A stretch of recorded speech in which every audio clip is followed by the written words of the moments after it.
Did you know that many people struggle to reach their full potential because they lack a clear path forward? Imagine feeling stuck, unsure of how to grow and achieve your goals. Today, we're cracking open John Maxwell's The 15 Invaluable Laws of Growth, revealing the essential strategies that can break you free from this cycle of stagnation. This book is packed with practical advice, none of that fluffy stuff. We're talking about clear-cut rules, checklists, and actionable ideas to get you moving right now. First up, we have the Law of Intentionality. Imagine 5 frogs on a log, 4 decide to jump off. How many are left? And you might say 1, but the answer is 5. Deciding to jump isn't the same as actually jumping. This law is all about taking action and being methodical about it too.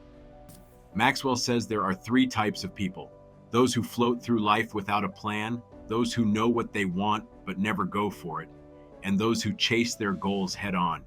You know who Maxwell wants you to be, right? Success requires not only goal setting, but also taking action. Next, let's talk about awareness. The second law is the law of awareness, and it is about understanding your passions, your purpose, what gets you fired up in the morning. Have you thought about what you really want? What makes you tick? Do your current skills match your potential? Are you surrounding yourself with people who inspire you, who are already doing what you want to do? You got to be aware of what excites you and what it takes to get there. It's like archery, you can't hit a target you don't see. Third, the law of the mirror. This one's about self-image. Maxwell says you can't outperform how you see yourself. It all starts with how you carry yourself, kind of like David Goggins' accountability mirror. You got to look at your reflection, your life, the good, the bad, and the ugly. Don't shy away from the stuff you don't like. The only way to fix it is to face it.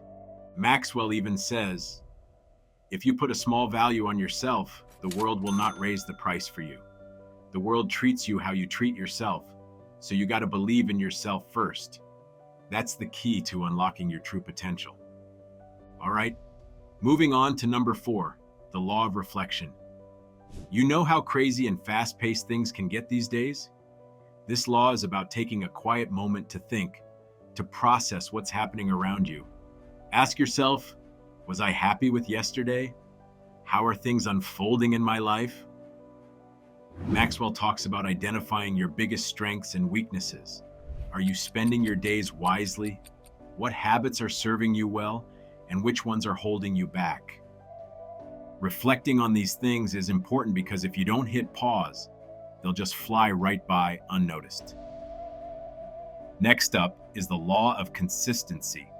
In baseball, everyone wants to hit that game-winning home run, but that's rare. The real winners are the ones who consistently get on base, who show up and deliver day in and day out. These small wins accumulate into massive results over time. The book offers a gem of a quote: "You will never change your life until you change something you do daily." It highlights the power of small daily changes. We're not talking about drastic life overhauls, but small tweaks.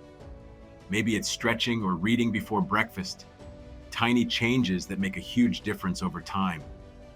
Another quote that resonated is, "The great composer doesn't wait for inspiration to strike, he sits down to work and becomes inspired by doing the work." No excuses, be consistent and make it happen. Number 6, the law of environment. Growth thrives in positive environments. So, where are you spending your time? Who are you surrounding yourself with? The book uses a great analogy. How do you make poker hot? Stick it near the fire. Are you surrounding yourself with people who inspire you, who challenge you to be better? If you're not around the fire, you're not going to get hot. There's a lot of emphasis on connecting with people who are further along their journeys than you are. You know the saying, if you're the smartest person in the room, you're in the wrong room. Surround yourself with people who push you to be your best. Law number 7 is the law of design. This is about having systems in place to maximize your growth. You can't excel in areas you don't measure. There has to be a way to track your progress objectively. There's another great quote here. If you can't measure it, you can't understand it. If you can't understand it, you can't control it. If you can't control it, you can't improve it. It all connects. Similar to Jim Rohn's quote about being blind to your finances, you need to be aware of your numbers. Clear and concise systems will change your reality. On number 8, we have a bizarre law, the law of pain. We all experience pain, bad things happen, but it's how you deal with it that matters. It's not what you look at, but what you see. When tough times hit, some people see it as an opportunity. Maybe that sounds cliche, but there's value to be found even in our darkest moments. As Jordan Peterson says, from chaos comes order. You just have to be willing to see it through. That's what defines greatness. Taking adversity and building something valuable from it. Moving on to number 9, the law of ladder. This one focuses on integrity and honesty. The core idea is that your professional growth and success is limited by your character. The book talks about a poll where people are asked what quality they value most in a person who is in a leadership role, and honesty tops the list. In other words, build yourself as a person first.